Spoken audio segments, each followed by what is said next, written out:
प्यारे बच्चों, एक शख्स जंगल में दरिया के किनारे दरख्त के नीचे बैठा हुआ था। वो बहुत परेशान था और सोच रहा था कि आज भी मुझे कोई काम ना मिला, या तो मैं दरिया में छलांग लगाकर मर जाऊंगा या आज घर ही नहीं जाऊंगा, क्योंकि उसकी बीवी हर वक्त उसको जलील करके रखती थी और वो उसको हर बात पर ताना मारती थी।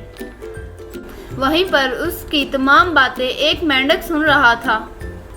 मेंढक ने आदमी को कहा कि क्या मैं तुम्हारी मदद कर सकता हूँ। आदमी पहले तो हैरान हो गया कि मेंढक मुझसे क्या कह रहा है, लेकिन उसने फिर बहुत प्यार से बोला कि अरे मेंढक भाई, तुम मेरी क्या मदद कर सकते हो। मेंढक ने कहा कि मैं तुम्हारी हर ख्वाहिश पूरी कर सकता हूँ। ये बात सुनकर आदमी बहुत खुश हुआ और उसने कहा कि मेरी बीवी के लिए साड़ी और गहने मुझे दे दो, ताकि मैं उसको ये तमाम चीजें देकर खुश कर सकूं और वापस अपने घर जा सकूं। मेंढक ने कुछ कहा और आदमी के सामने फौरन तौर पर साड़ी आ गई। जब उसके सामने साड़ी आई तो आदमी का मुंह खुला का खुला रह गया और वो बहुत हैरान हुआ।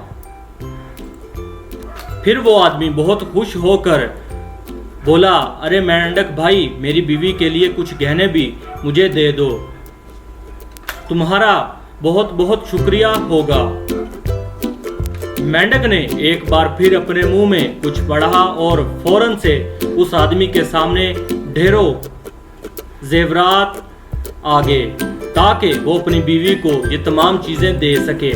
आदमी ये देखकर और ज्यादा खुश हुआ और उसका मुंह फिर से खुला का खुला रह गया और वो बोला, तुम्हारा मेंढक भाई बहुत बहुत शुक्रिया।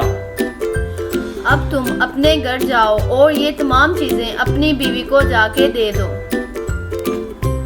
और फिर मेंढक बोला कि जाओ ये चीजें अपनी बीवी को दे दो और उसको कहना कि तुम मुझे हर बात पे जलील और ताने ना देना और किसी भी चीज का लालच ना करना।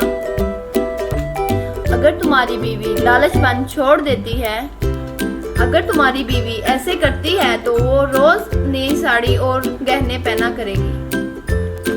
अगर तुम्हारी बीवी ऐसा ना करेगी तो वो इन चीजों के साथ ही मर जाएगी। मैंने तुम्हारी इस वजह से मदद की कि तुम एक बहुत अच्छे इंसान हो।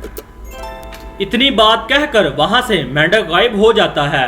इसके बाद वो आदमी भी अपने घर चले जाता है।